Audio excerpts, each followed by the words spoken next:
What I'd like you to do now is give us some ammunition to go out with something constructive that deals with the economics of our community, the safety of our community, and quality of life.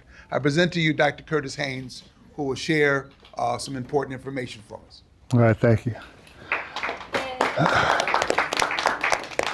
Well, I think probably the first thing I want to do is take a deep breath. I think we need to breathe deeply because I'm about to shift the vibration. All right. You got homework. So if you've seen the orange sheet there, I know my time is kind of limited, and what I want you to understand is that on the back page, if you want to get in contact with me, you could get in contact with me and my team at cigbuffalo@gmail.com. I came here a long time ago, and I was hired at Buffalo State, currently University, and my position, why I was hired, was to participate in the urban mission of Buffalo State University, and I'm still participating in it. So, the shift.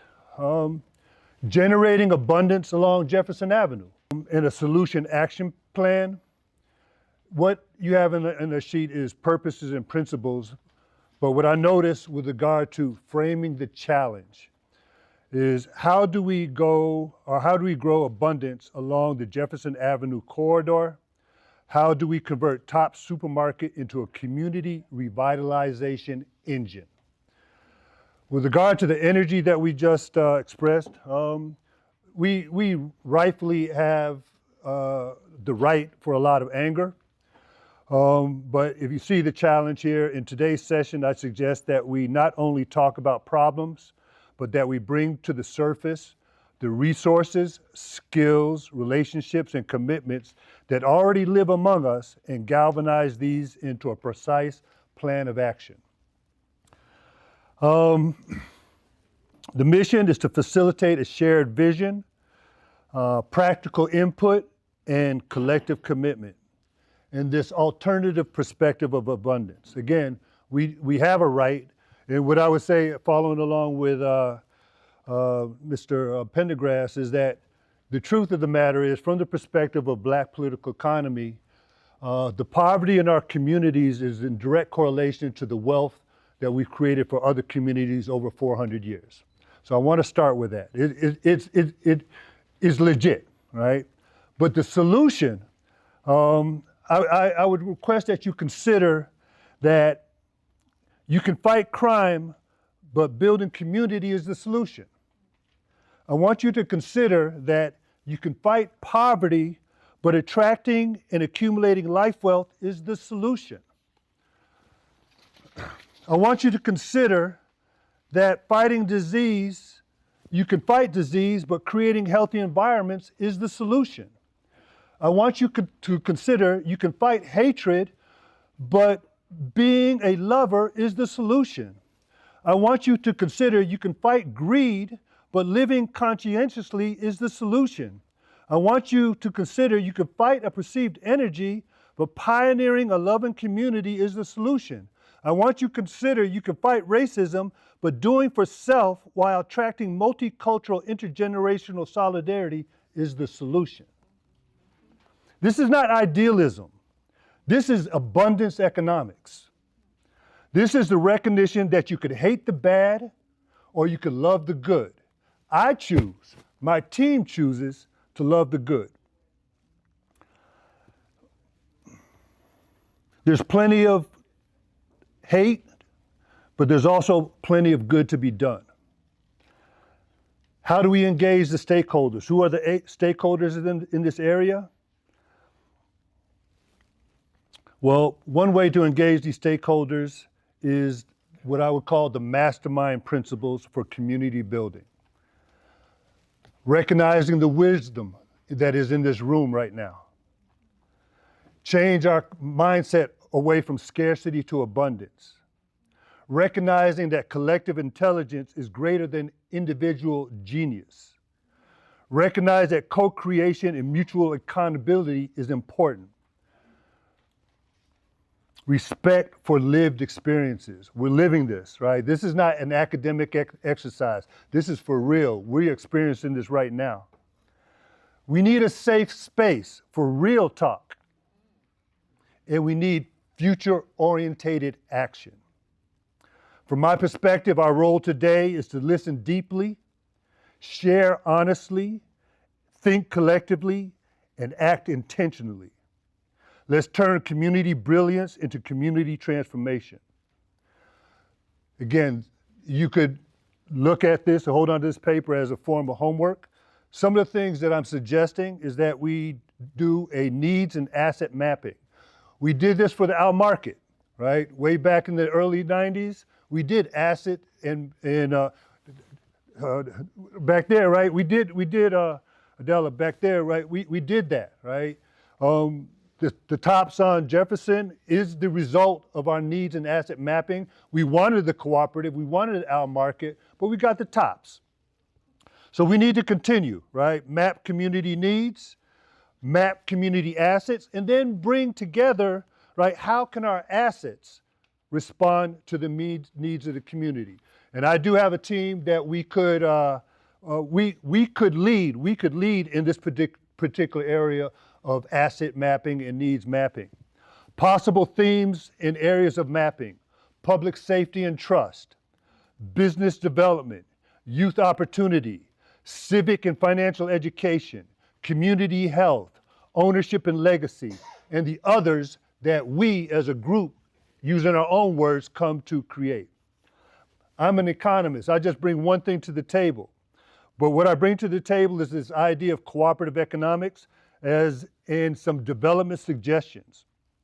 One of the development suggestions is to transform the Jefferson Avenue corridor into a community wealth zone. Let's talk about it. Community wealth, right? One of the suggestions is to organize a nexus of cooperative and cooperating individuals and institutions to pioneer Jefferson Avenue as this community wealth zone. One of the things I think that might be relevant is educate the community, the businesses, the banks, the philanthropic organizations, individuals, as to the possibilities of economic abundance in our communities. With respect to the Jefferson Avenue corridor, I think what's significant is a community benefit agreement. Not just a community benefit agreement that's a lump sum benefit agreement, but an ongoing benefit agreement. If TOPS is making money, our community need to be making money. They need to share some of that. They're making money off of us, with us, right? Clearly they're generating employment, they're providing goods and services, but there's more that they could provide.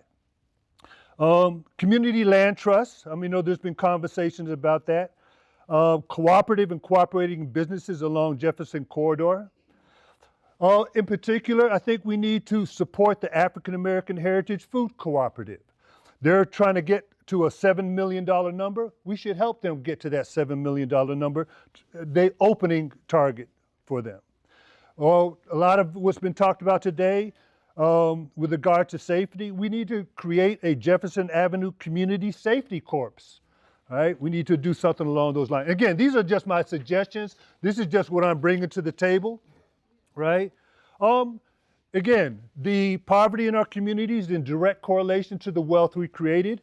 We need to seriously consider a Buffalo Reparations Fund, right? We don't have to wait for government. The Buffalo Reparations Fund could be funded through the public and private partnerships to support healing, stabilization, and cooperative incubation. Community building concepts, an annual prosperity summit. I think that this should become an annual event, right? We should do this every year and move it not just to, like, again, we can hate the bad. Clearly we could hate the bad, but we need to stand on the solid footing of loving the good. That's my perspective. What I bring to the table, what my team brings to the table, this idea of a meal ticket, a curriculum, mentorship, economics, and leadership, or particularly around concepts of success, personal finance, prosperity. Now, and let me just say this at the sake of sounding ridiculous, we should seriously consider Bitcoin. Bitcoin is a significant monetary asset that Wall Street, they're aggressively building and getting control of this asset called Bitcoin. We have a right, we deserve it, and we should seriously consider Bitcoin as digital money because we are going in that direction. I go to Starbucks, or not Starbucks, I go to Spot Coffee and I just tap my phone to make payments. We are already in the digital age. Bitcoin is a significant form of money that we should take consider seriously. The sacred memorial sites, we should institutionalize, maintain TOPS in that area as a sacred memorial site. Public reinvestment, we should seriously consider that the police divert a portion of their resources for community wellness, safety, and wealth building. Anti-radicalization strategy. What motivated some of these racists coming into our community is this idea of race replacement theory, right? And it's not just a national concept, it's an international concept. We should pay attention to what's being presented on social media, not only nationally, but internationally. Open data and accountability. I think some people were talking about that. We deserve a right to know the data, the information. If you have information, if the police have information, we have a right to that information, okay? And then clearly, the next steps. What assets will I activate? What assets will you activate? Whether it's community asset, your own individual assets. So if you want to learn more about this idea of a solution action plan, generating abundance along Jefferson Avenue, in terms of what I bring to the table, you could contact myself and my team at cigbuffalo@gmail.com. Thank you. Thank you. Yeah. I'll take this slide as chair. You are citizens of this community. And I'm going to ask for Dr. Haynes to move for the adoption of the document. I'm going to need a second. Dr. Haynes, will you move that this document be taken up, be supported by the community wholeheartedly? If you make that motion, I'm sure it will be seconded. All right, I humbly move that it be taken up by the community. Is there a second to the motion? Is that Gina Davis? You second the motion? Yes, I do. Is there unreadiness or discussion? All those in favor of the said motion say ashe. Ashe. Those opposed have a similar prerogative. Therefore, it is carried. Let's give him another hand clap for that. Now, there's a resolution here. We'll tackle that just before you go. So you have two things now. Brother Bates is going to give you some housekeeping, the survey, and then we'll deal with this last resolution and you'll be on your way. Brother Bates.